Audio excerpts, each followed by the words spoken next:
Hello, my name is John Lojak. I'm an MBA student and fellow at the Center for Digital Strategies here at the Tuck School of Business at Dartmouth College. We're lucky to have the CEO of FusionOne, Mike Mulica, here today with us to talk about mobile. We've been having an ongoing mobile conversation. Mike, welcome to Tuck. Hi, John. Thanks. Good to be here. So FusionOne, what sort of products and services does it offer? FusionOne is one of these companies that has been around for about 10 years. Interestingly, it's raised a lot of money. I think we've, over the course of the 10 years, raised about $170 million, and really started off with what was intended to be a very interesting sort of primary mission in the internet. The company was built on the thesis of bringing synchronization to the internet, and founded at a time where that concept didn't exist. And so the notion of having different endpoints like PCs and cell phones and even profiles like a Facebook profile, and having data that exists in those endpoints, and having that data be able to be synchronized to the internet center and aggregated and mashed up and then published out in mashed up forms is the basic thesis of what FusionOne was founded to do. And it's the basis of the software that we design today. And who uses the service? Do you sell direct to end consumers? Are there folks in the middle, cell phone companies, manufacturers that primarily are the customer? So over the course of a company that's been around 10 years in the internet, as the internet's evolved, the company business plan had to evolve as in concert with that evolution. And so originally, the thesis was to sell direct to the consumer. And during that period, and a lot of the money that we raised went to building a consumer brand. And so we did things like sponsoring ads at the Super Bowl for synchronization. And so there was a lot of money that was spent in trying to build a consumer brand. Unfortunately, before there was a market for the technology or service, people just didn't understand how to take advantage of synchronization, because at that time they didn't have data that resided across all these different endpoints. Luckily, today they do. And so our business model was originally a consumer, direct-to-consumer, D2C model. And over the course of time, we came to the conclusion that in order to stay in business, we had to find a market. And the market we found was the one endpoint that people definitely had data on, that they cared about, was their cell phone.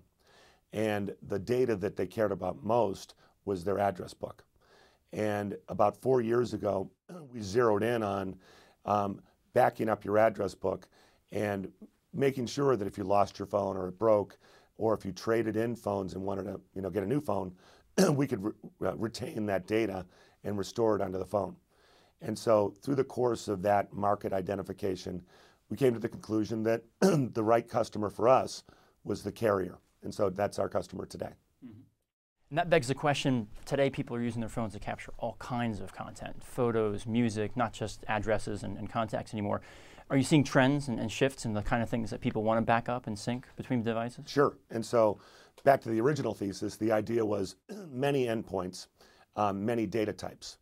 And so the evolution of how people are beginning to store data on Facebook or your PC or your cell phone is exactly what FusionOne was designed to do, and exactly what our technology does. But the market's ready now. And so we see two markets, really. One is the idea of a vault where you're creating content in many different venues, whether it's on your PC or a video recorder or on Facebook or your cell phone, and then mashing up and storing that data. So that's one market. The other market that we see is a very utilitarian market that, frankly, I think is maybe more interesting. There are so many different, there's an explosion of mobile devices and explosion of operating systems. And so today we have, whether it's the iPhone or the BlackBerry or the latest phone from HTC, or you name the new phone, people are buying new phones that have lots of new capabilities to create data, and the cycle time of phone ownership is about a year. So the market that I'm most interested in today is the ability to transfer content from your old phone to your new phone and make it seamless, because it's happening in North America just as one market in the hundreds of millions of events a year. And to make that a seamless transition from old to new is something that you can charge money for, and that really does help the buy cycle for the consumer to be able to transition to new devices that that's happening on a regular basis anyway. And really what technology companies look for is not making a new market, because it takes too long, as evidenced by FusionOne's history, a lot of money, 10 years in the making. You want to meet a market, and you want to identify a white space that you can fill. And so I think that our big opportunity in the future is going to be handset transfer, transferring data from old phones to new phones globally.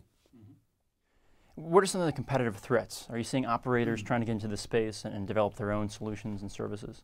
Well, because we're operator-centric, our business model is through the operator, and so we wouldn't compete with the operators.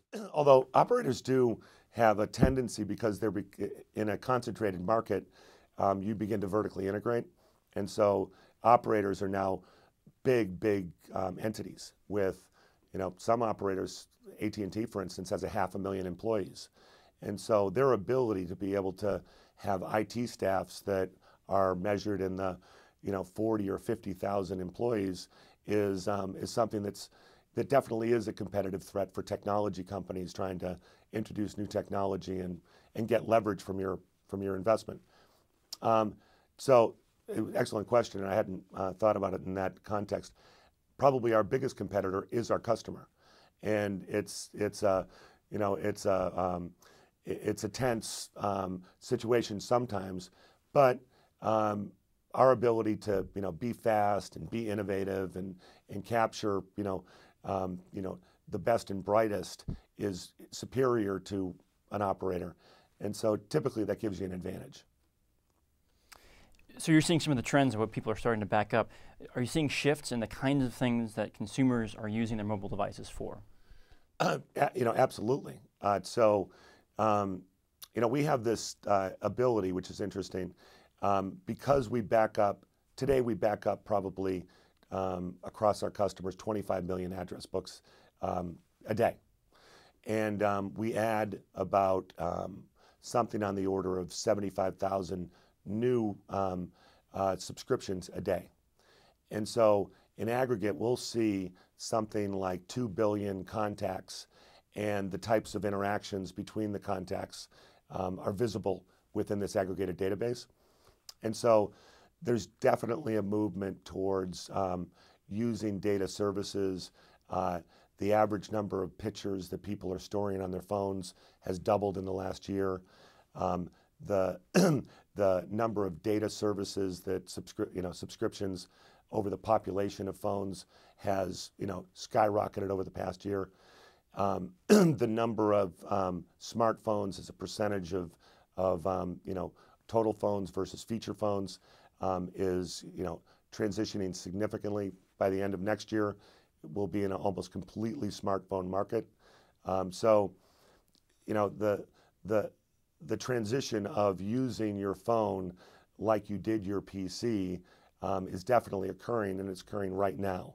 And so, we've waited many years for this to happen, but I think we're seeing it as we speak.